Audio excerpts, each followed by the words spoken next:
আমাদের বাড়িতে যত গাছ আছে তার ভিতরে গাব গাছই সংখ্যায় বেশি।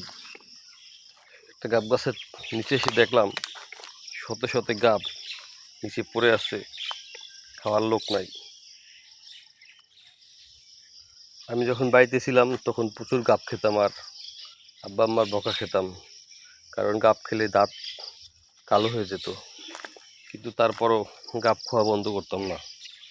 আমার একটা কাজই ছিল সকালবেলা উঠে গাছে, সকালবেলা ঘুম থেকে উঠে এই গাছ থেকে গাব পেড়ে খেতাম এবং স্কুলে নিয়ে যেতাম।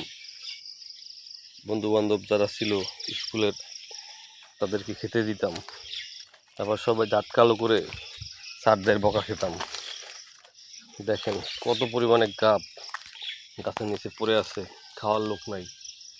সম্ভবত এই গাছটা থেকে এই গাবটা পড়ছে, প্রচুর গাব পড়ে আছে একদম।